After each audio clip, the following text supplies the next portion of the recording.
Hello everyone.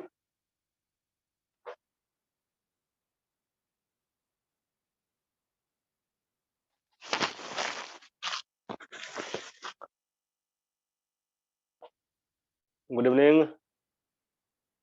Good evening. Good evening. हाँ भाई, और क्या हाल चाल? Good evening Nakul. और सब ठीक है?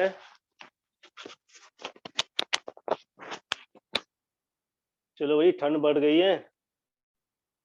जम्मू में बहुत ठंड पड़ रही होगी। Good evening Arnab.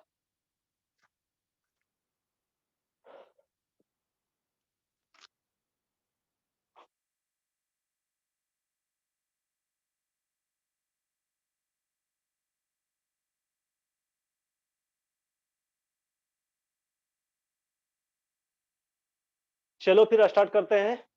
क्या ऑडियो वीडियो क्लियर है मेरे प्यारे बच्चे? क्या ऑडियो वीडियो क्लियर है? थोड़ा बताना मुझे। क्या ऑडियो वीडियो क्लियर है? ओके ओके ओके, चलो थैंक यू।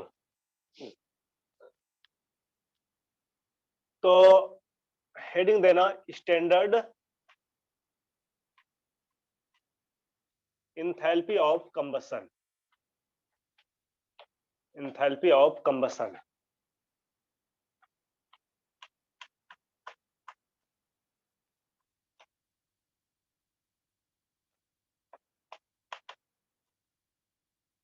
ठीक है, स्टैंडर्ड इंथैल्पी ऑफ कंबसन।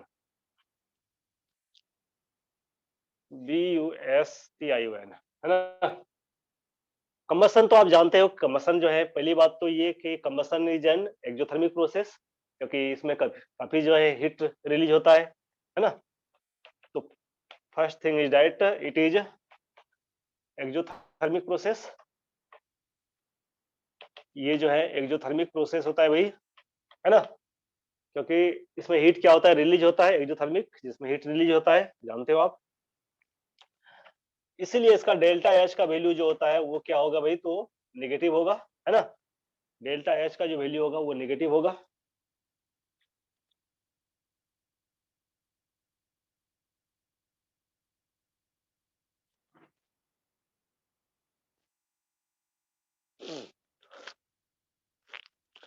हम लोग डिफाइन इसको कैसे करेंगे? तो heat released, heat released when, या heat released,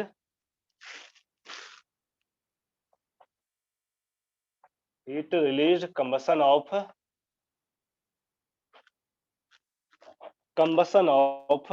1 mole of 1 mole of substance. 1 mole substance के कंबसन से जो हीट रिलीज होता है उसको हम लोग जो है इंथैल्पी ऑफ कंबसन कहते हैं।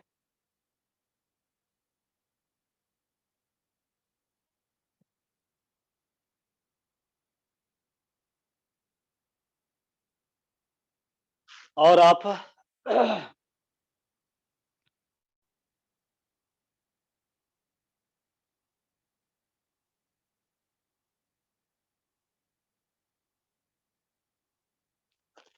और आप कह सकते हो कि enthalpy change enthalpy change per mole of substance, enthalpy change per mole of substance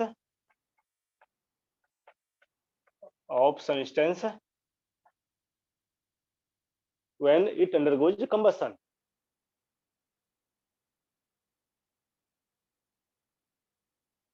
when it undergoes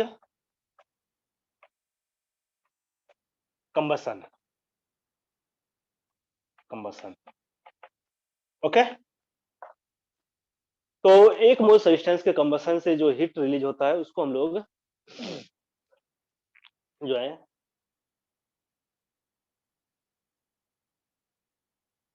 enthalpy of combustion कहते हैं।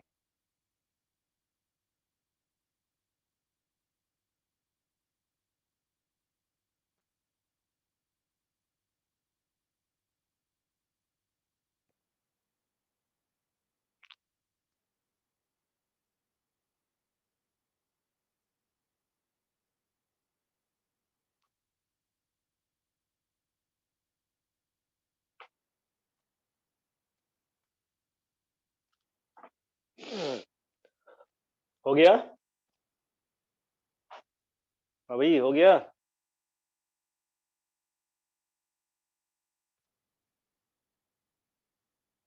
ओके।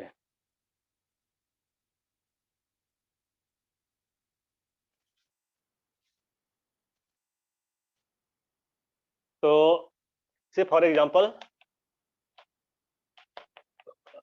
जैसे ब्यूटेन C4H10 है ना, इसका कंबसन कराओगे, कंबसन जो है हमेशा ऑक्सीजन के प्रेजेंस में होता है ना, means combustion is always combustion occurs always in presence of oxygen, ये तो आप जानते ही हो। Combustion occurs always in presence of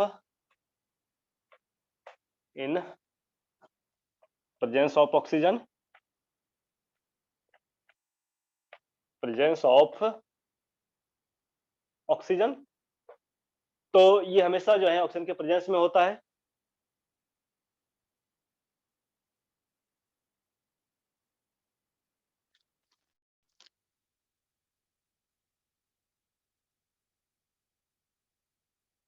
ठीक है नकुल, मैं वो न्यूमेरिकल करा देता हूँ, डोंट वरी, वो न्यूमेरिकल्स मैं करा देता हूँ, ठीक है। हम लोग एक दो टॉपिक आज पढ़ लेते हैं पहले, उसके बाद फिर हम लोग न्यूमेरिकल्स करेंगे, है ना, ठीक है। नहीं तो कहोगे कि सर डेली डेली न्यूमेरिकल्स ही करा रहे हो आप, उब गया मन, है ना। तो मैं चाहता हूँ कि आप जो है, आपका मन नहीं उबे, मीन्स आप बोर नहीं हो, है ना, ठीक है। इसलिए थोड़ी बहुत जो है थ्योरी भी पढ़ लेते हैं, उसके बाद हम लोग न्यूमेरिकल्स भी करेंगे, ठीक है। चलो ओके। आज बहुत सारे स्टूडेंट मिसिंग है, क्या बात है भाई। कुछ लोगों को तो बहुत लेट से आने का आदत है, मैं कल लेट क्या कर दिया, आज सब लोग लेट कर दिया। लेकिन मैं आप जानते हो कि मैं लेट नहीं करता, कल रूटीन चेंज हो गया था इसलिए लेट हुई थी, है ना। चलो, तो कमर्शियल जो होता है ये हमेशा ऑक्सीजन के प्रेजेंस में होता है, ठीक है। जैसे आप आप ब्यूटेन, ये ब्यूटेन है, और किसी भी हाइड्रोकार्बन को, यानी हाइड्रोकार्बन, किसी भी हाइड्रोकार्बन का जब आप कंबसन कराते हो तो आपको क्या मिलता है, तो आपको दो चीज मिलता है, एक तो कार्बन डाइऑक्साइड मिलता है, दूसरा क्या मिलता है भाई, तो दूसरा वाटर वेपर मिलता है, ठीक है।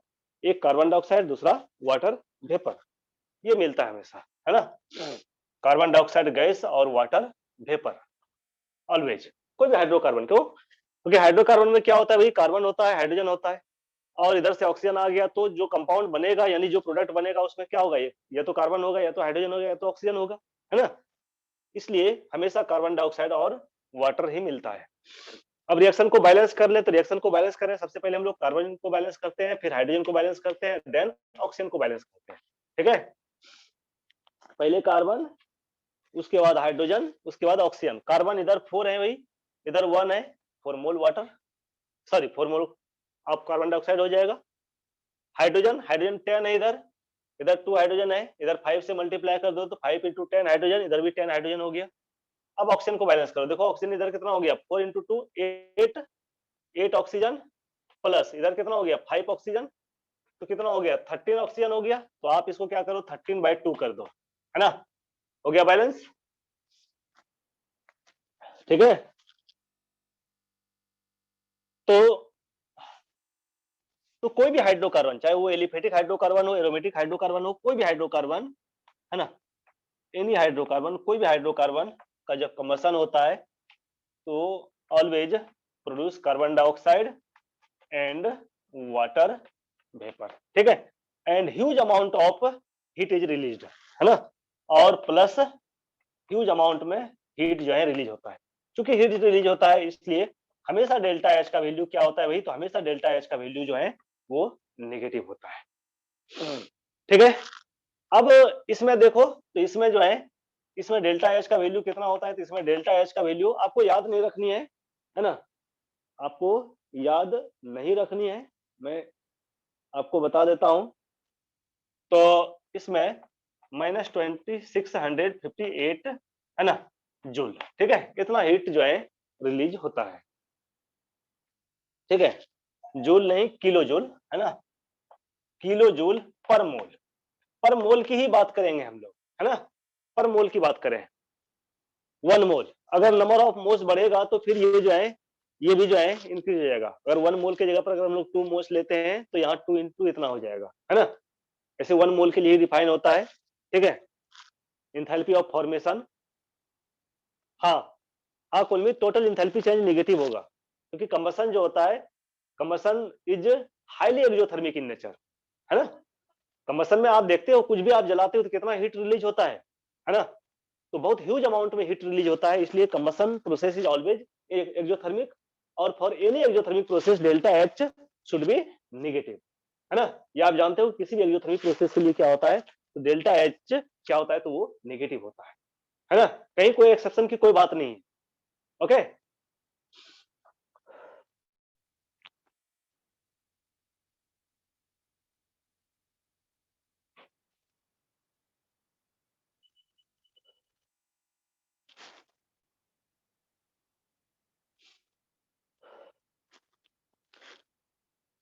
चलो, ये तो हो गया हाइड्रोकार्बन का। आप कार्बन का कंबशन कराओ, C+O2 क्या बनेगा भाई, तो कार्बन डाइऑक्साइड गैस बनेगा। इसमें डेल्टा एच का वैल्यू क्या होगा, नेगेटिव तो होगा ही, है ना? कितना होगा ये मैं आपको बता देता हूं, लेकिन आपको ये याद नहीं करनी है आपको, है ना? तो -393.5 किलो जूल, है ना, पर मोल, इतना हीट रिलीज करता है, ठीक है? तो ये तो हो गया आपका हीट ऑफ कंबशन।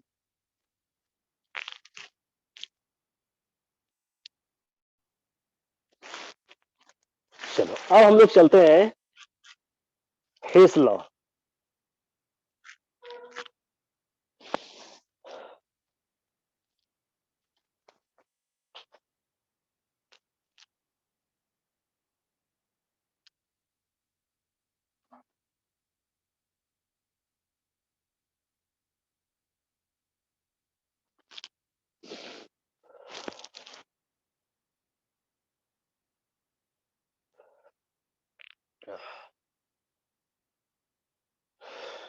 बहुत ठंडे भाई। यस आदित्य, एंडोथर्मिक प्रोसेस के लिए delta H always be positive, है ना? एंडोथर्मिक के लिए हमेशा डेल्टा एच पॉजिटिव होता है, ये मैंने बताया था, ठीक है? ये मैंने बताया था शुरू में। चलो कोई बात नहीं, अगर आपने नहीं पढ़ा है तो कोई बात नहीं।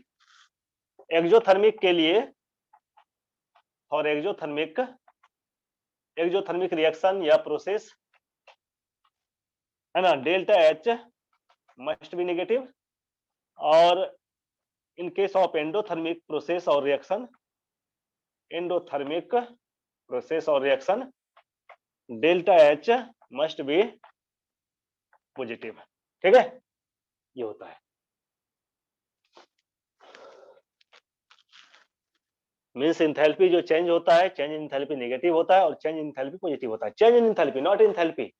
इंथैल्पी की बात नहीं कर रहे हैं हम लोग, चेंज इन इंथैल्पी की बात कर रहे हैं, ठीक है?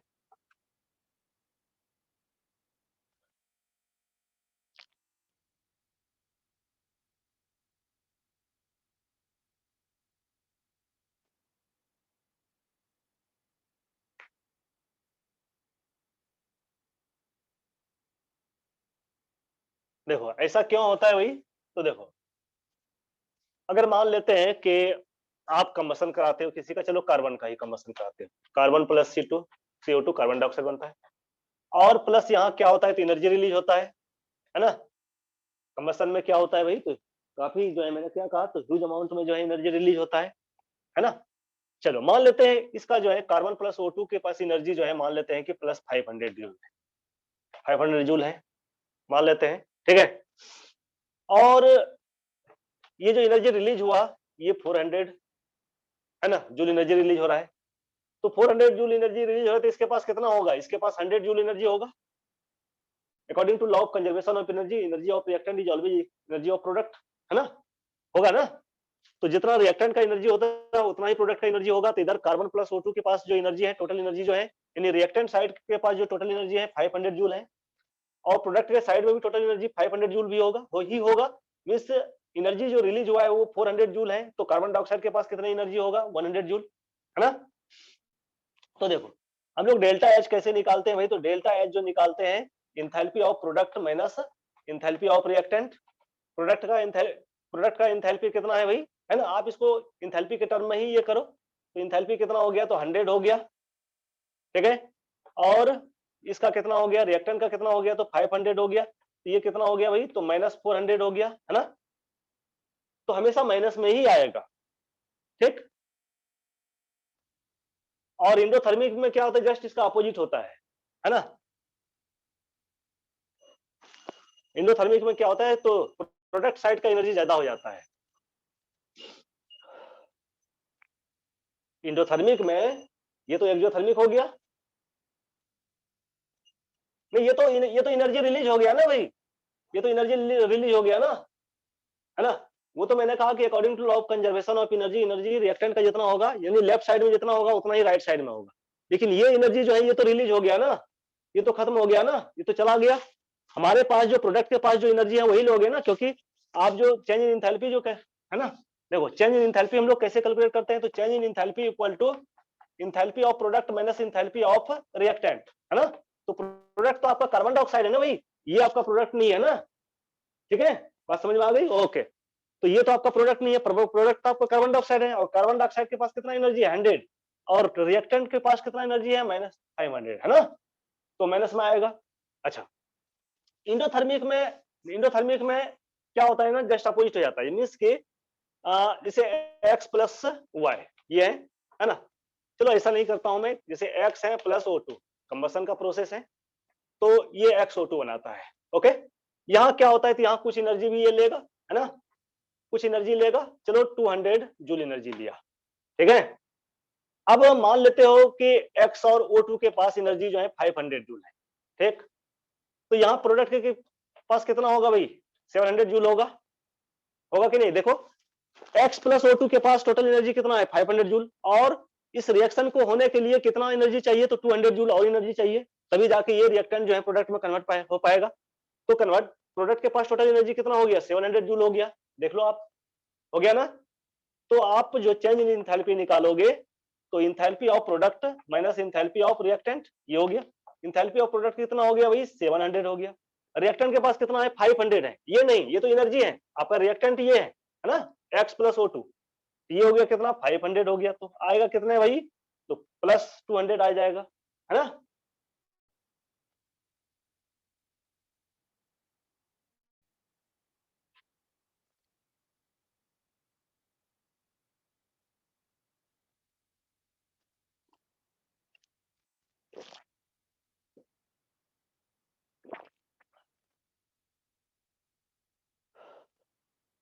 ठीक है, चलो।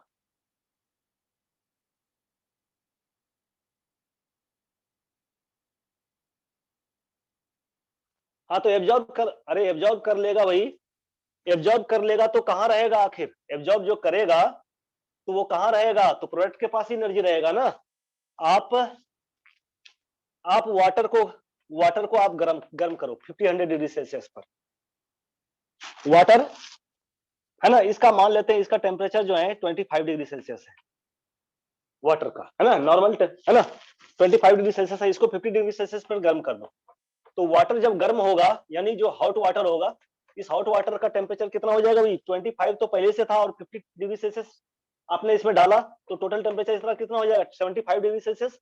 तब तो वाटर गर्म होगा, है ना, तब तो वाटर गर्म होगा ना। हम लोग कहेंगे कि भाई वाटर जो है गर्म हो गया, हॉट हो गया, है ना। तो ये टेम्परेचर कहाँ गया, तो ये टेम्परेचर ये एब्जॉर्ब कर लिया ना वाटर, समझे। ये जो टेम्परेचर हमने दिया था, ये क्या किया, वाटर एब्जॉर्ब कर लिया ना, उसी तरह से ये एनर्जी क्या किया, ये एब्जॉर्ब कर लिया ना भाई। जब एब्जॉर्ब करेगा तो इसका एनर्जी तो बढ़ जाएगा ना, प्रोडक्ट का एनर्जी जो है, energy of product, energy of product क्या होगा, ये इंक्रीज हो जाएगा ना। बात समझे, समझ गए, ओके। तो चूंकि वो जो प्रोडक्ट बनेगा उसकी एनर्जी जो है वो बढ़ जाएगी, क्यों, क्योंकि ये हीट जो है, ये एनर्जी जो आपने दिया वो एब्जॉर्ब कर लिया।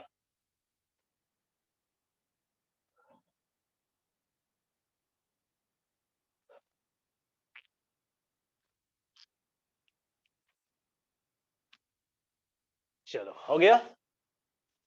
अब हम लोग चलते हैं नेक्स्ट टॉपिक पर, और नेक्स्ट टॉपिक जो है बड़ा इंपॉर्टेंट टॉपिक है हमारा, और वो है हेस लॉ, HESS, हेस लॉ क्या कहता है हेस लॉ?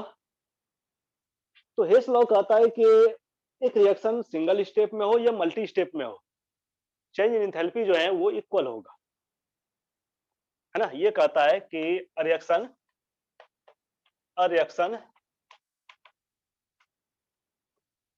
occurs in सिंगल और मल्टीपल स्टेप्स, सिंगल और multiple steps, enthalpy change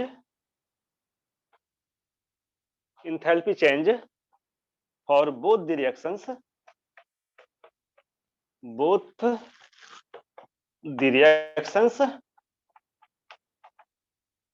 enthalpy change for both the reactions are always equal.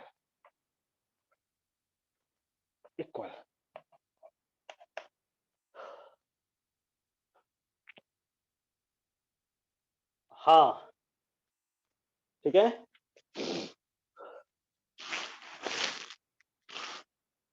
कहता है कि एक रिएक्शन जो है सिंगल स्टेप में हो वो या मल्टी स्टेप में हो। मल्टी स्टेप मीन से एक से ज्यादा स्टेप में हो, लेकिन उसमें जो इंथैल्पी चेंज होगा वो हमेशा इक्वल होगा। चेंज इन इंथैल्पी लिखना है भाई।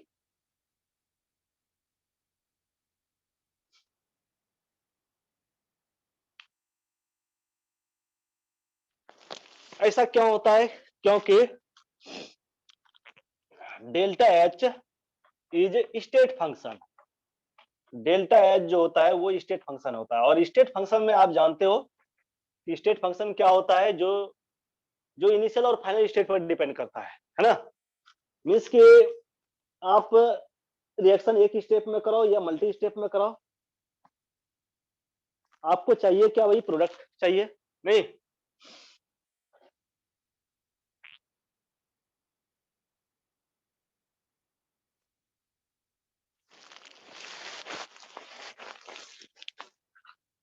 नहीं, देखो भाई,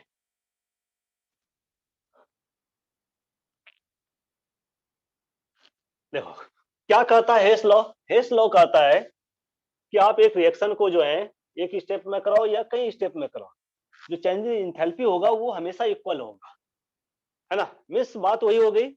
चलो ये आपका घर है ना? दिस इज योर होम, और आपको आना है भाई यहाँ एयरपोर्ट पर, ठीक है? समझना, आपको आना है एयरपोर्ट पर, ठीक? और आपने क्या किया? तो आपने जो है कैब लिया नहीं कि ओला, है ना? ओला कैब लिया, है ना? चलो, या कोई व्हीकल लिया आपने, है ना? आपने एक कार जो है, आपने एक कार रिजर्व किया, ठीक है? ठीक है, आपने एक कार रिजर्व किया। अब कार आपने रिजर्व किया, और कार आपका रिजर्व हुआ 500 रुपीज में। आपने कहा कि भाई 500 रुपीज में आपको दूंगा, आप एयरपोर्ट पहुंचा दो मुझे, है ना? अब ये जो है कार वाले जो हैं भैया, ये आपको एयरपोर्ट ऐसे ले आए, क्योंकि आपके घर से एयरपोर्ट के लिए बहुत सारे रास्ता हो सकता है, शॉर्ट भी हो सकता है, लॉन्ग रूट भी हो सकता है। अब ये कार वाले आपको ऐसे ले आए, या बिल्कुल ऐसे ले आए, या ऐसे घुमा फिरा के ले आए, है ना? आपको देनी कितना है भाई? आपको देनी 500 रुपीज सीधे, है ना? ये बात पहले हो गई। क्यों? क्योंकि आपको तो एयरपोर्ट पहुंचना है भाई, है ना? आपको क्या करना है? आपको तो एयरपोर्ट पहुंचना है ना? अब एक एयरपोर्ट पहुंचना है तो कार वाले इधर से ये इस रूट को फॉलो करे, इस रूट को फॉलो करे, इस रूट को फॉलो करे, उससे कोई अंतर नहीं पड़ता है। आपको आपको 500 रुपीज ही देना है, ठीक? तो ठीक उसी तरह से है हेस लॉ। हेस लॉ यही कहता है कि एक रिएक्शन को आप सिंगल स्टेप में करो या मल्टी स्टेप में करो, यानी कि आप रिएक्शन के दौरान किसी भी पाथवे को फॉलो करो, चेंज इन एंथैल्पी जो है वो हमेशा इक्वल ही होगा, ठीक है? जैसे, है ना, आपको इधर से लाया, आपने 500 रुपीज दिया, आप इधर से भी लाता आपको तो आप 500 रुपीज ही देता, आप ऐसे, है ना? ये आपको इस तरह से ले आता, है ना, तभी आप 500 रुपीज ही देते, क्योंकि बात पहले ही हो चुकी है कि भाई मुझे एयरपोर्ट पहुंचना है, आप मुझे किसी से रास्ते से ले जाओ, मैं आपको 500 रुपीज ही देने वाला हूं, ठीक है? चलो, तो हेस लॉ कहता है कि चलो मान लेते हैं ये ए है और ये ए जो है ये सी में है ना कन्वर्ट होता है, ठीक है, ये सी में कन्वर्ट होता है। अब ये ए से सी में जो है ये क्या हो सकता है भाई, तो ये एक स्टेप में भी हो सकता है, या तो फिर क्या हो ए से बी और बी से फिर क्या हो सी में कन्वर्ट हो, ठीक है। तो अगर ए से सी में इसका चेंज इन एंथैल्पी मान लेते हैं डेल्टा एच है और ए से बी डेल्टा एच, ए से बी में डेल्टा एच वन हो और बी से सी में डेल्टा एच टू हो, ये डेल्टा एच जो होगा भाई delta H always equal to delta H one plus delta H two होगा, यही तो कहता है हेस लॉ। बात आपने समझा क्या, ठीक है, बात आपने समझा, यानी कि ए से आप यहां क्या कर रहे हो भाई, तो है ना, इसको मैं ले लेता हूं स्टेप फर्स्ट और इसको मैं ले लेता हूं स्टेप सेकेंड, है ना, ये है।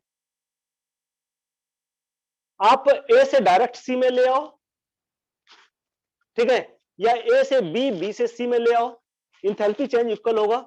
ए से सी में आने में इंथैल्पी जो चेंज हुआ वो डेल्टा एच हुआ और ए से सी में आने में इधर से इस पाथवे में यानी सेकेंड स्टेप में, है ना, चलो ऐसा नहीं करता हूं मैं, स्टेप नहीं करता हूं, यहाँ पाथवे कर देता हूं, ये गलत हो जाएगा। दिस इज द पाथवे, ये पाथवे फर्स्ट हो गया, इसको सही कर लेना थोड़ा सा भी, ये पाथवे सेकेंड हो गया, ठीक है, this is the pathway second, है ना, पाथवे सेकेंड। तो पाथवे फर्स्ट में जो इंथैल्पी चेंज हो रहा है वो कितना हो रहा है डेल्टा एच, पाथवे सेकंड में जो इंथैल्पी चेंज हो रहा है ए से बी में डेल्टा एच वन हो रहा है वही और बी से सी में डेल्टा एच टू हो रहा है, तो डेल्टा एच इक्वल टू क्या होगा, तो delta H one plus delta H to ये होगा, ठीक है।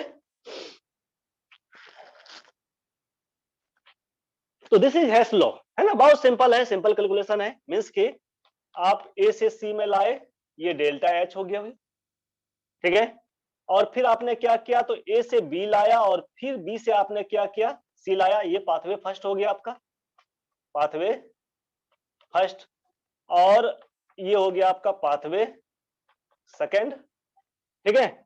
इस दोनों को ऐड कर दो, इसका क्या हुआ है डेल्टा एच वन और इसमें कितना इंथैल्पी चेंज हुआ है वही, तो डेल्टा एच टू, ठीक है। पाथवे फर्स्ट में ए से हमने सी में लाया तो है ना, इसमें जो इंथैल्पी चेंज हुआ है वो कितना डेल्टा एच, पाथवे सेकेंड में ए से बी में जो इंथैल्पी चेंज हुआ है डेल्टा एच वन, बी से सी में जो इंथैल्पी चेंज हुआ है डेल्टा एच टू, है ना। अब देखो आप सॉरी, ये बी बी कैंसिल हो गया, बी बी कैंसिल हो गया, तो बचा क्या भाई ए से सी, तो इस दोनों को क्या किया आपने ऐड कर दिया, तो ये भी क्या हो जाएगा ऐड हो जाएगा, यानी delta H one plus delta H to ये ऐड हो जाएगा, तो क्या हो गया आप देख रहे हो delta H equal to delta H one plus delta H two हो गया।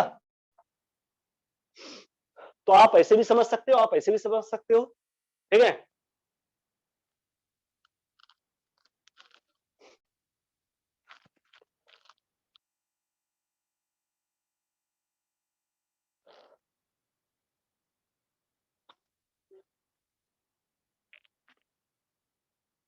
ठीक है, सबको समझ में आ गई,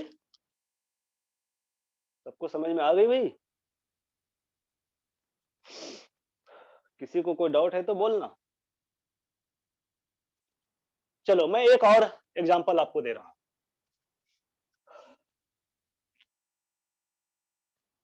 चलो आप ए से आप डी में ला रहे हो, ए से डी में, ठीक है, ये पाथवे फर्स्ट फर्स्ट, दूसरा ए से सी में और सी से फिर डी में, this is the pathway pathway second, और फिर क्या कर रहे हो भाई, तो ए से बी, बी से सी और सी से फिर आप डी में ला रहे हो, this is the pathway third, pathway third.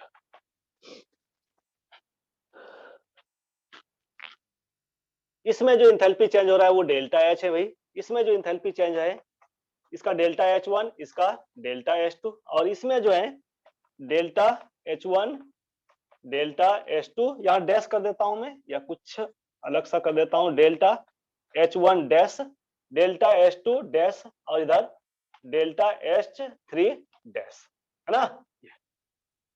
क्या होगा भाई, तो इक्वल होगा ना, means delta H equal to क्या हो जाएगा भाई, तो delta H1 plus delta H2 और इक्वल किसका हो जाएगा, तो delta H1 dash plus delta H2 dash plus delta H3 dash, हो जाएगा कि नहीं। ठीक है, देखो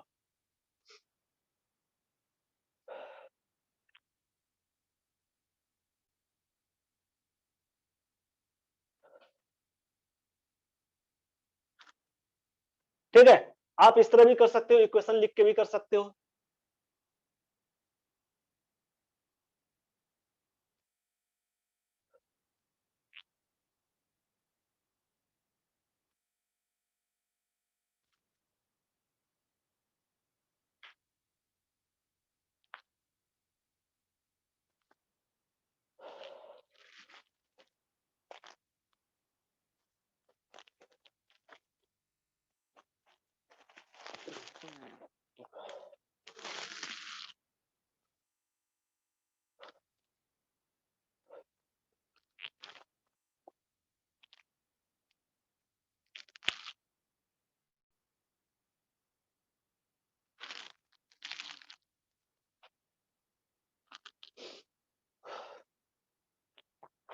हो गया।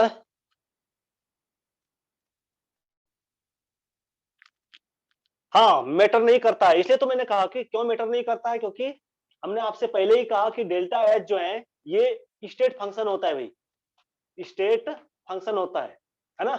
याद करो, हमने पढ़ाया था ना आपको कि डेल्टा एच डेल्टा ई ये सब स्टेट फंक्शन होता है, और स्टेट फंक्शन का मीनिंग क्या होता है, जो इनिशियल और फाइनल स्टेट पर डिपेंड करता है, जो इनिशियल एंड फाइनल स्टेट पर डिपेंड करता है ना। तो इनिशियल और फाइनल स्टेट पर डिपेंड करता है। ओके, इसलिए आप जो है चाहे सिंगल स्टेप में कराओ या मल्टी स्टेप में कराओ, इंथैल्पी जो चेंज होने वाला है, जो एनर्जी चेंज होने वाला है वो सेम ही होने वाला है ना। ना तो थोड़ा सा ज्यादा होगा ना थोड़ा कम होगा, there is no exception at all. ठीक है,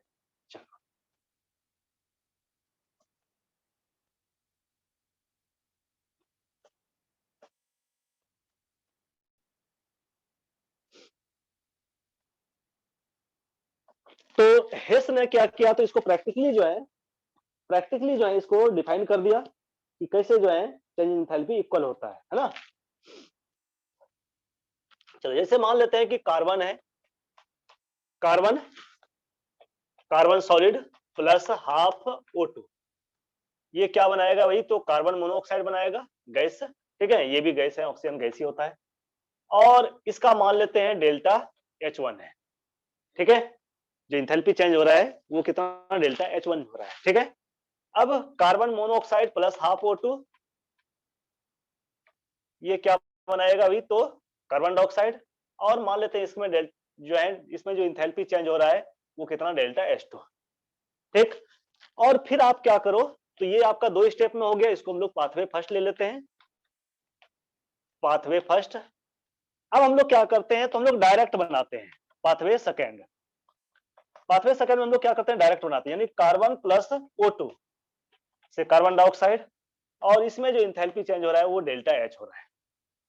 ठीक है, तो ये क्या होगा भाई, तो डेल्टा H इक्वल टू होगा कि नहीं delta H1 plus delta H2 का, होगा कि नहीं। देखो आपने कार्बन डाइऑक्साइड बनाया, इसमें भी कार्बन डाइऑक्साइड बना रहे हो आप, इसमें भी कार्बन डाइऑक्साइड, यानी दोनों पाथवे से आप कार्बन डाइऑक्साइड ही बना रहे हो। लेकिन इसमें आपने क्या किया, इसमें दो स्टेप में आपने किया है ना, ये स्टेप यानी ये स्टेप फर्स्ट हो गया भाई, this is the step first और this is the step second, है ना। तो पाथवे फर्स्ट में आपने दो स्टेप में रिएक्शन कराया, पहले क्या किया, कार्बन प्लस हाफ O2 लिया, कार्बन मोनोऑक्साइड बनेगा। फिर क्या किया, उस कार्बन मोनोऑक्साइड को लेके हाफ, है ना, नहीं नहीं, वैल्यू लर्न नहीं करनी है, वैल्यू याद नहीं करनी है भाई।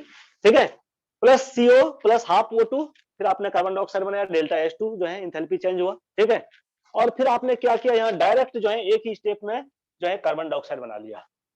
तो ये जो डेल्टा H होगा ये delta H1 plus delta H2 के इक्वल होगा। क्यों होगा देख लो आप इस दोनों रिएक्शन को कैंसिल आउट कराओ।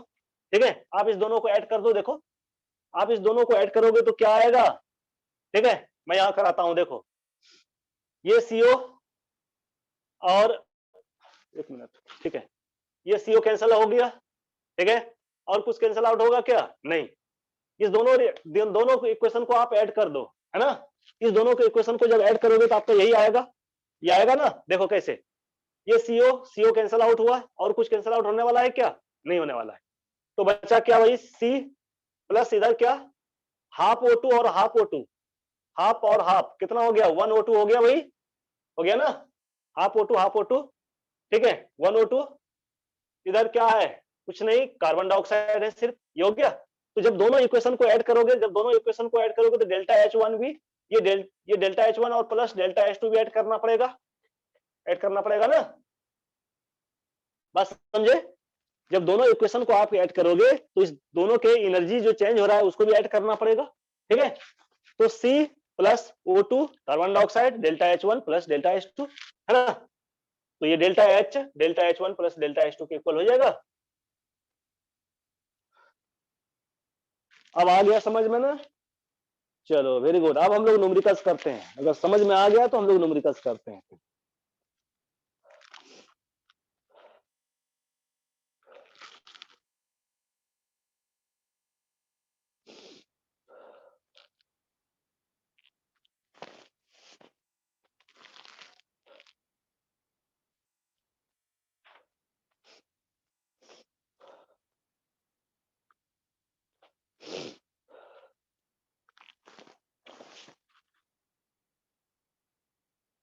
नहीं, अभी कंप्लीट नहीं हुआ है, अभी कंप्लीट नहीं हुआ है भाई। एक और क्लास होगी हम लोग का थ्योरी का, है ना। एक और थ्योरी की क्लास होगी, उसके बाद हमारा कंप्लीट हो जाएगा। उसके बाद न्यूमेरिकल्स, फिर आप न्यूमेरिकल्स जितना ज्यादा प्रैक्टिस करोगे उतना ही बेटर है ना। तो न्यूमेरिकल्स का प्रैक्टिस खूब करो। मैं सारे NCERT का भी करा दूंगा और भी करा दूंगा मैं, ठीक है। यस, दिस इज थर्मोकेमिस्ट्री, ये थर्मोकेमिस्ट्री है। तो थर्मोडायनामिक्स थर्मोकेमिस्ट्री दोनों को एक ही साथ रखा है ना, क्योंकि दोनों में ही हम लोग एनर्जी चेंज का स्टडी करते हैं, चाहे थर्मोडायनामिक्स हो या थर्मोकेमिस्ट्री हो, दोनों में एनर्जी चेंज का स्टडी करते हैं, ठीक है। चलो तो हम लोग कुछ न्यूमेरिकल्स करते हैं अभी।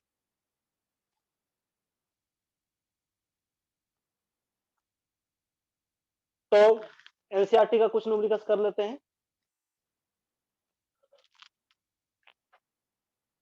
तो क्वेश्चन लिखना कि enthalpy of combustion of carbon to carbon dioxide, question है कि enthalpy of combustion, enthalpy of combustion of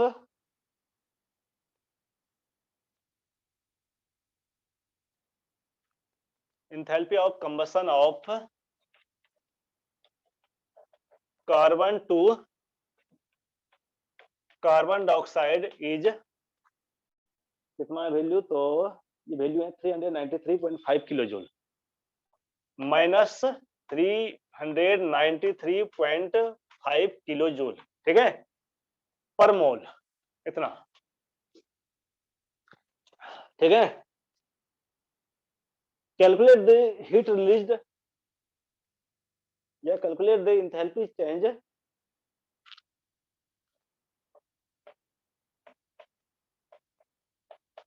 calculate the enthalpy change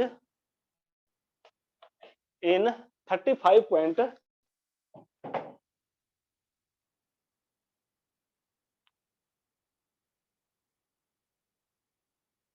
calculate the enthalpy change in 35.2 gram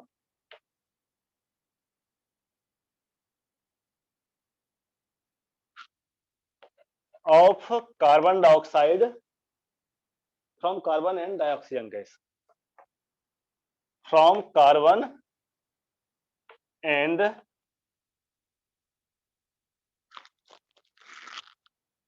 oxygen, ठीक है।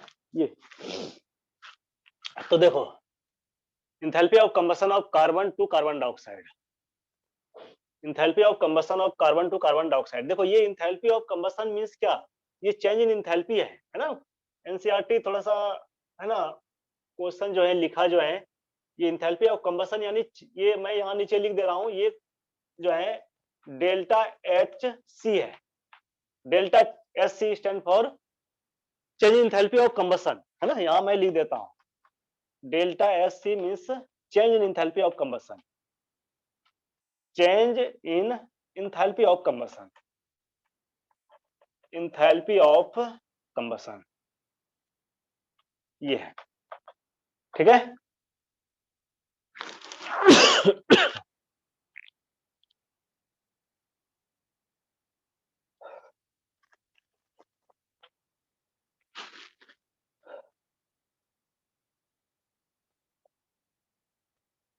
हो गया।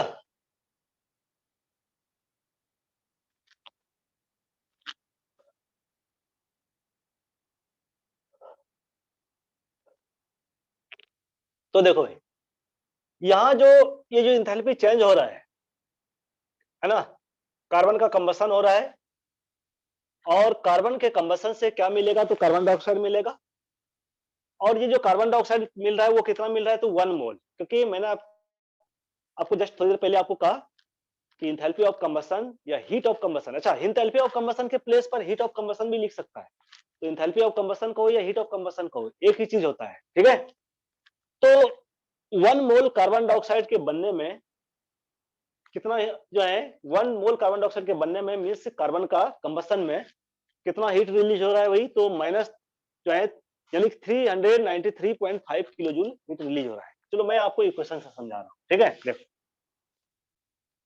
यहाँ क्या हो रहा है, तो कंबशन जो होता है वो 1 मोल के लिए होता है। 1 मोल कार्बन प्लस O2 क्या बनेगा भाई, कार्बन डाइऑक्साइड, ठीक है।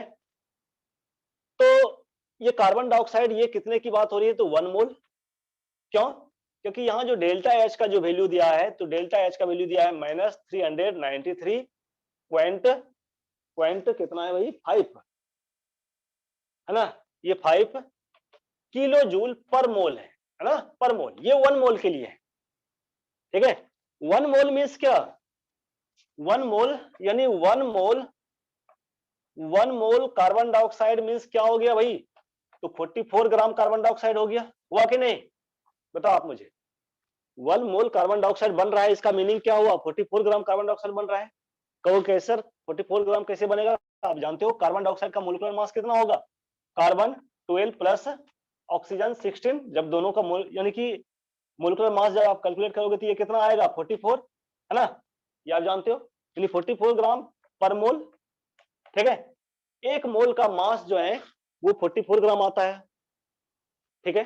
अब कहोगे सर आप मास क्यों कैलकुलेट कर रहे हो, इसलिए मैं कैलकुलेट कर रहा हूं क्योंकि हमें हमें जो क्वेश्चन जो है, हमें क्वेश्चन में क्या कह रहा है, तो हमें कह रहा है कि 35.2 ग्राम कार्बन डाइऑक्साइड के यानी 35.2 ग्राम कार्बन डाइऑक्साइड के फॉर्मेशन में, है ना, यानी 35.2 ग्राम कार्बन डाइऑक्साइड के फॉर्मेशन में जो है चेंज इन एंथैल्पी कितना होगा या हीट ऑफ कंबशन कितना होगा, ठीक है। इसलिए मैंने कहा कि भाई 1 मोल कार्बन डाइऑक्साइड हमें मिल रहा है और 1 मोल कार्बन डाइऑक्साइड में जो एंथैल्पी चेंज हो रहा है वो इतना हो रहा है, तो 1 mole carbon dioxide equal to कितना, तो 44 ग्राम कार्बन डाइऑक्साइड, यानी 44 ग्राम कार्बन डाइऑक्साइड, है ना, आप कह सकते हो ना कि 44 ग्राम कार्बन डाइऑक्साइड बनने के लिए कितना जो है इंथैल्पी चेंज होता है, तो भाई -393.5 किलो जूल, है ना, इतना जो है इंथैल्पी चेंज होता है, या तो आप कह सकते हैं हीट रिलीज होता है।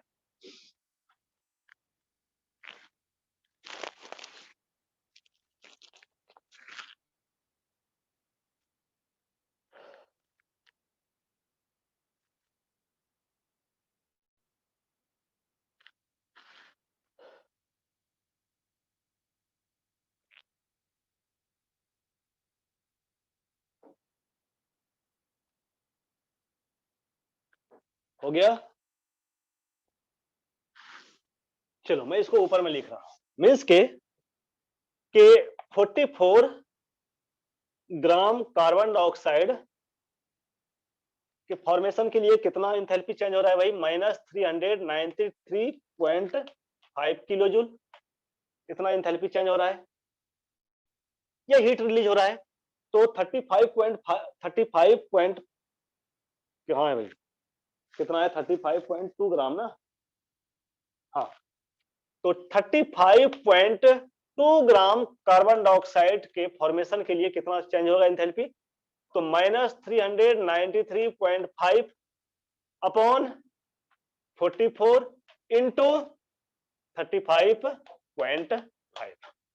देखो तो कैलकुलेट करके कितना आता है, देखो कैलकुलेट करके कितना आता है।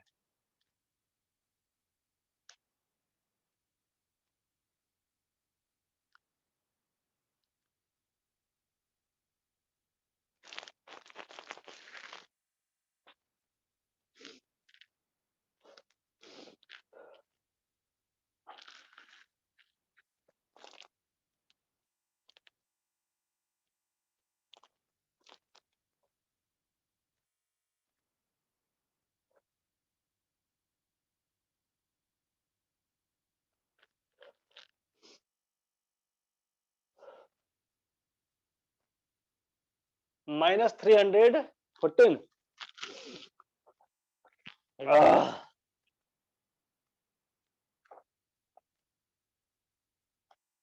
ओके ओके, ठीक है भाई,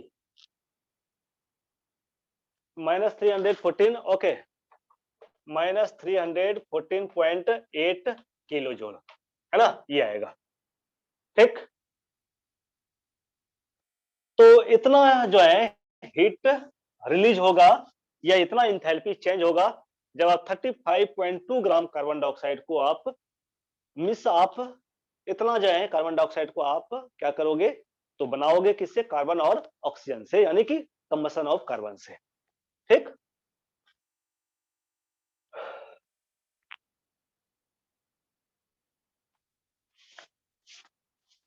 चलो नेक्स्ट क्वेश्चन हम लोग देखते हैं। चलो एक क्वेश्चन है, और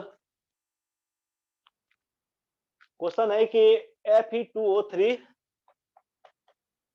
Fe2O3 plus CO carbon monoxide बनाता है FeO प्लस कार्बन डाइऑक्साइड, ठीक है, नॉट FeO, सॉरी Fe, ठीक है, और प्लस कार्बन डाइऑक्साइड। यहां रिएक्शन को बैलेंस कर लें 3 2 3, ठीक है, ये। और दूसरा है FeO iron oxide plus CO, ये बना रहा है वही आयरन प्लस CO2, ठीक।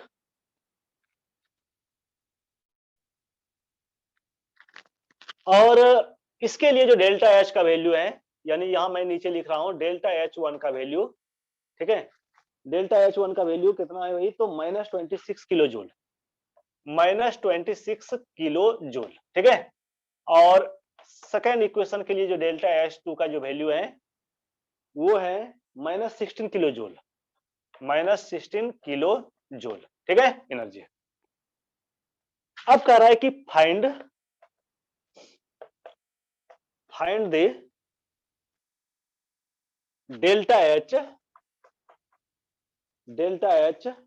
Of the reaction,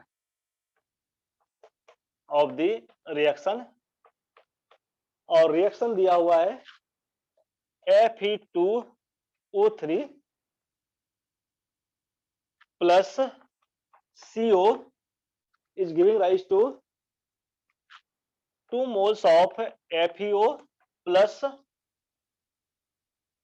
carbon dioxide, और इसके लिए डेल्टा H का वैल्यू आपको कैलकुलेट करना है, ठीक है।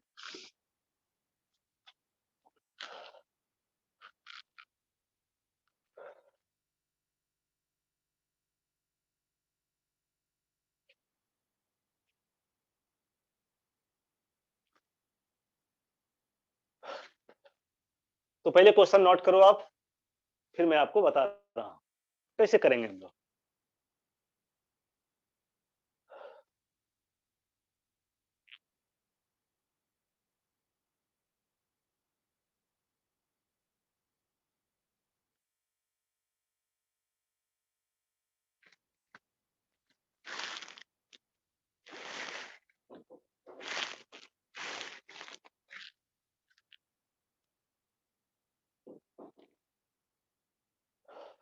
हो गया, नोट कर लिया?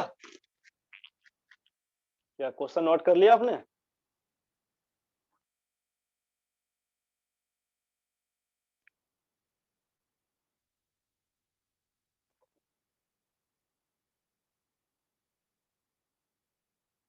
देखो भाई, इसको आप कैसे सॉल्व करें? ये दो इक्वेशन दिया है और दोनों का जो इंथैल्पी चेंज हो रहा है वो आपको दिया हुआ है ना? इस रिएक्शन में इंथैल्पी कितना चेंज हो रहा है, इस रिएक्शन में कितना इंथैल्पी चेंज हो रहा है, दिया हुआ है।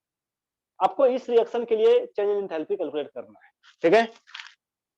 तो आप कैसे करोगे? तो देखो, आपको क्या करना है कि इस दो इक्वेशन को ऐड करके ये इक्वेशन में कन्वर्ट करना है। मीन्स ये दोनों को ऐड करने से या सब्ट्रैक्ट करने से, है ना? ऐसा नहीं कि आपको ऐड करने से, एडिशन से, सब्ट्रैक्शन से या मल्टीप्लिकेशन से, जैसे भी हो, याद रखना मैंने क्या कहा। इस दो इक्वेशन का या तो आप एडिशन कराओ, या तो आप सब्ट्रैक्शन कराओ, या तो आप मल्टीप्लिकेशन कराओ, या डिवीजन कराओ, जैसे भी हो, आपको क्या करना है, इस दो इक्वेशन से आपको इस इक्वेशन को लाना है। मीन्स इस दोनों इक्वेशन को आपको इस इक्वेशन में कन्वर्ट करना है, ठीक है? इस चीज का याद रखना है आपको, ठीक? चलो अब देखते हैं हम लोग कैसे करेंगे। तो देखो भाई, अगर हम लोग इस इक्वेशन को, इस दोनों इक्वेशन को देखें और इस इक्वेशन को देखें, दोनों में क्या डिफरेंस है? तो देखो, इसमें Fe2O3 लेफ्ट में है, CO लेफ्ट में, Fe2O3 CO लेफ्ट में है। राइट में इधर क्या है? तो FeO है और कार्बन डाइऑक्साइड है। इधर देखो सेकंड इक्वेशन में FeO लेफ्ट साइड में है और यहाँ राइट साइड में है, ठीक है ना? तो अब हमको क्या करना पड़ेगा? तो इस इक्वेशन को, यदि फर्स्ट इक्वेशन को जैसे है वैसे रहने देते हैं हम लोग। क्यों रहने देंगे? क्योंकि आप देखो, जिसके लिए आपको डेल्टा एच का वैल्यू निकालना है, उस इक्वेशन को मैंने क्या कहा कि इस दो इक्वेशन से आपको क्या करना है, ये वाला इक्वेशन फाइंड आउट करना, ठीक है? तो इस इक्वेशन में और इस इक्वेशन में, इस दोनों इक्वेशन में देखो क्या कॉमन है? तो Fe2O3 इधर भी लेफ्ट है, इधर भी लेफ्ट है। लेकिन सेकेंड वाले इक्वेशन में देखो, FeO लेफ्ट में है लेकिन FeO राइट में है। आपको क्या करना है? राइट में लाना पड़ेगा। राइट में लाने के लिए क्या करना पड़ेगा? इस इक्वेशन को रिवर्स करना पड़ेगा, है ना? चलो मैं इसको हटा दे रहा हूं अभी। हमें क्या करना है भाई? तो हमें ये वाला इक्वेशन को जैसे है वैसे रहने देता हूं। Fe2O3 plus 3CO 2Fe plus 3CO2 और डेल्टा एच का वैल्यू कितना है भाई? 1। ये -26 किलो जूल है। रहने दिया हमने। सेकेंड इक्वेशन को हम लोग क्या करते हैं? रिवर्स कर देते हैं, यानी कि रिवर्स उल्टा कर देते हैं। Fe plus CO2 FeO plus CO, ये हो जाएगा। अब देखो डेल्टा एच का जो वैल्यू हो जाएगा, अब बताओ ये डेल्टा एच का वैल्यू जो होगा वो प्लस में होगा 16 किलो जूल या माइनस में ही रहेगा? अब बताओ, यहाँ जो आपका ये 16 किलो जूल है, ये माइनस में ही रहेगा या प्लस में हो जाएगा? क्या मुझे कोई बता सकते हो?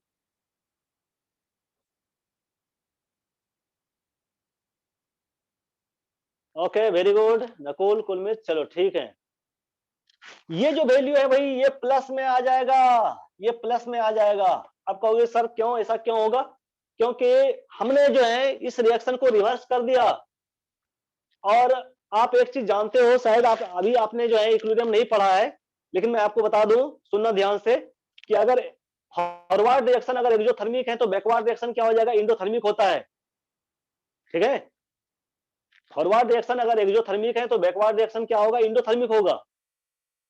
या फॉरवर्ड रिएक्शन एंडोथर्मिक है तो बैकवर्ड रिएक्शन क्या होगा? एक्सोथर्मिक है। मींस के देखो, अगर ए से बी है और ये रिएक्शन अगर एक्सोथर्मिक है, आप बी से ए करोगे तो ये क्या हो जाएगा भाई? इंडोथर्मिक हो जाएगा,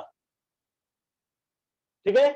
तो जैसे ही रिएक्शन को आप रिवर्स करोगे तो डेल्टा एच जो है, अगर नेगेटिव है तो पॉजिटिव हो जाएगा, अगर पॉजिटिव रहता तो नेगेटिव हो जाता, ठीक? इस चीज को ध्यान रखना। चलो, अब हमारा जो ओरिजिनल रिएक्शन है, ओरिजिनल रिएक्शन हमारा क्या है? तो ओरिजिनल रिएक्शन है हमारा Fe2O3, ठीक है? आपको लिखने की जरूरत नहीं है ये वाला, जैसे, और प्लस CO से 2FeO 2FeO और प्लस CO2, है ना?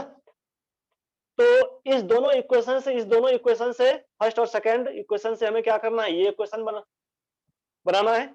अब देखो यहां भाई Fe2O3 ये ठीक है, ठीक है, Fe2O3 ये 1 मोल, ये 1 मोल है, इधर भी 1 मोल है, ठीक है। CO इधर 3 मोल्स है, चलो ये बैलेंस नहीं है। अब देखो यहाँ आयरन ऑक्साइड 2FeO, यहाँ क्या है, यहाँ एक ही FeO है, तो आपको क्या करना पड़ेगा, इस पूरे इक्वेशन को 2 से मल्टीप्लाई करना पड़ेगा, है ना। इस पूरे इक्वेशन को आप 2 से मल्टीप्लाई कर दो, है ना, सॉरी, इस पूरे इक्वेशन को आप 2 से मल्टीप्लाई कर दो। 2 से जब मल्टीप्लाई कर दोगे तो क्या हो जाएगा, मैं डायरेक्ट लिखता हूं, आप कर लेना, ठीक है। तो ये क्या हो जाएगा भाई, इधर 2 हो जाएगा, इधर भी 2 हो जाएगा, इधर भी 2 हो जाएगा, इधर भी 2 हो जाएगा, और डेल्टा एच यहां भी क्या हो जाएगा, यहां भी ये जो प्लस है ये क्या हो जाएगा, 2 इंटू 16 किलो जूल, यानी कि 32 किलो जूल हो जाएगा कि नहीं, बताओ, है ना। क्योंकि आप जानते हो कि चेंज इन इंथैल्पी या इंथैल्पी जो है ये क्या होता है, ये एक्सटेंसिव प्रॉपर्टी होता है, और extensive property can be added और सब्ट्रैक्टेड, है ना। तो 1 मोल में जो इंथैल्पी चेंज होगा 2 मोल में जो चेंज होगा वो सेम नहीं होगा।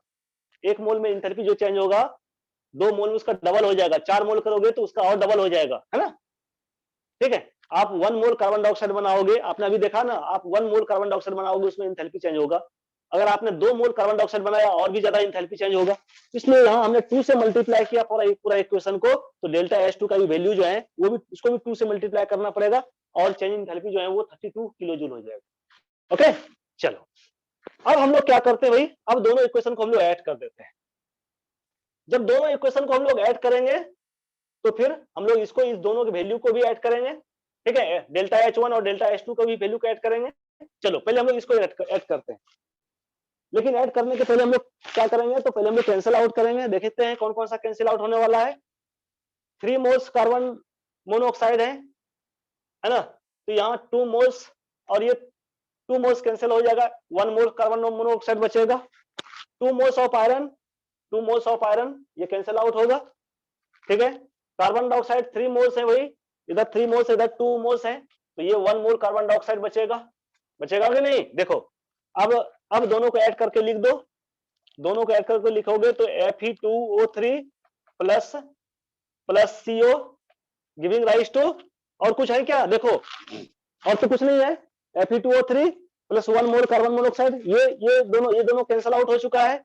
राइट साइड में देखो, राइट साइड में क्या क्या बचा है आपका, 2 मोल्स आयरन ऑक्साइड बचा है, प्लस क्या बचा है, ये कैंसिल आउट हो गया, ये कैंसिल आउट ही हो गया है, ये बचा, और 1 मोल कार्बन डाइऑक्साइड बचा है, ठीक है।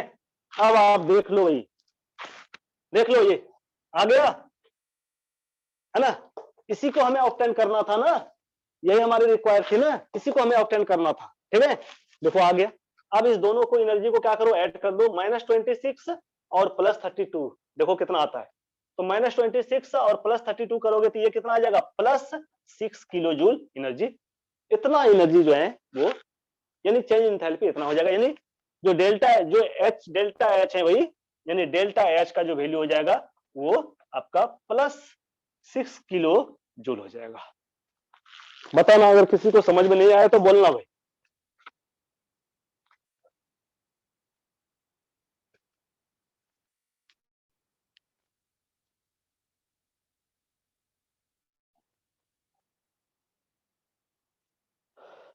हाँ, टोटल एंथैल्पी चेंज जो होगा वो 6 होगा, +6, ठीक है, +6।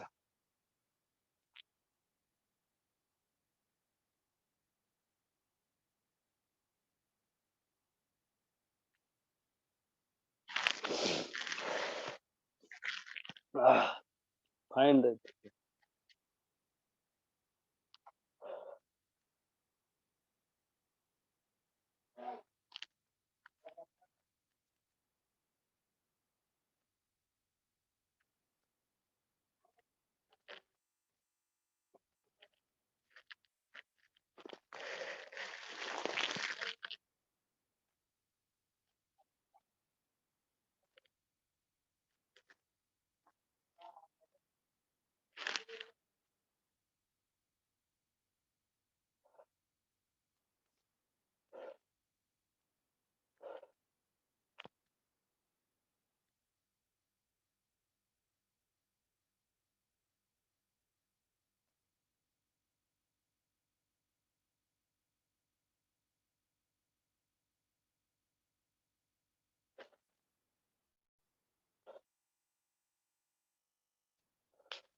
ठीक है, चलो।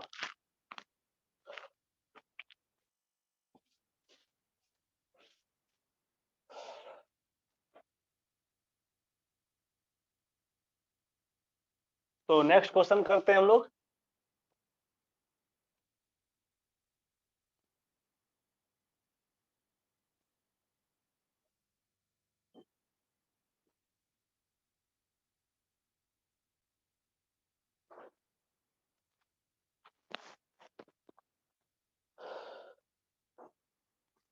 चलो नेक्स्ट क्वेश्चन है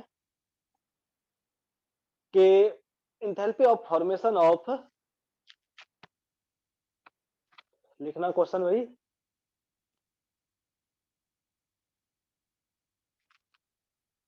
क्वेश्चन लिखना कि enthalpy of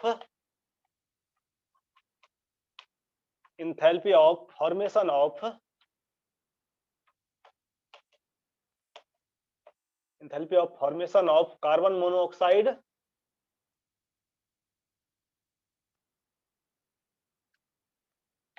carbon dioxide N2O and N2O4, ठीक है, और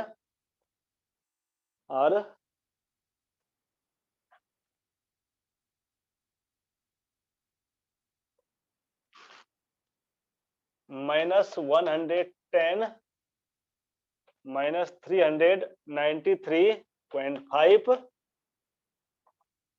coma 81 and 97, sorry 9.7 kilo joule में डेटा दिया हुआ है सबका।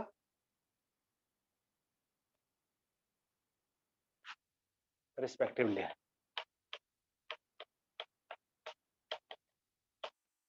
ठीक है। Find the value of delta H, find the value of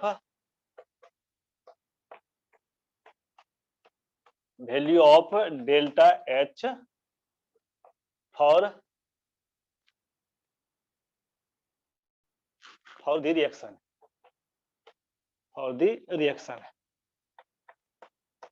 और रिएक्शन क्या है भाई? तो रिएक्शन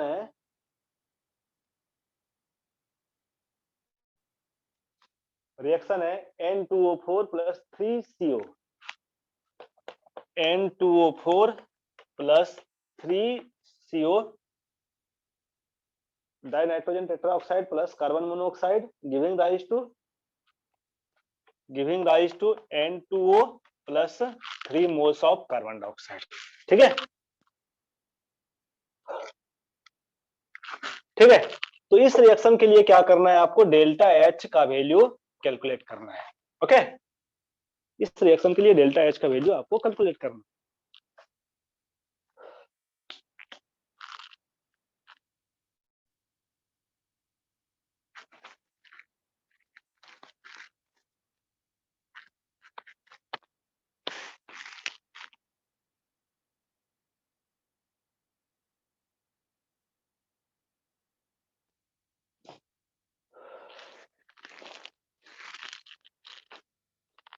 हो गया? क्या बात है भाई, आज न्यूमेरिकल्स चल रहा है, सब लोग बहुत लोग जो है निकल गया, क्या बात है। तो चलो इसको ये करना, चेक करना, और कल वाला जो न्यूमेरिकल्स है वो कल करा देंगे। अब रहने देता हूं इतना ही नकुल, ठीक है। कल वाला न्यूमेरिकल्स और ये वाला न्यूमेरिकल्स जो मैंने दिया अभी, ये आप ट्राई करना थोड़ा, ठीक है। इसको आप ट्राई करना, ठीक है। तो ठीक है, अगर बन जाता तो बहुत अच्छी बात है, नहीं तो कोई बात नहीं। मैं कल वाला और आज वाला ये मैं कल करा दूंगा, ठीक है। कल भी क्लास होगी, है ना? आई होप कल भी क्लास होगी, ठीक है। ठीक है, चलो, okay, bye bye, good night.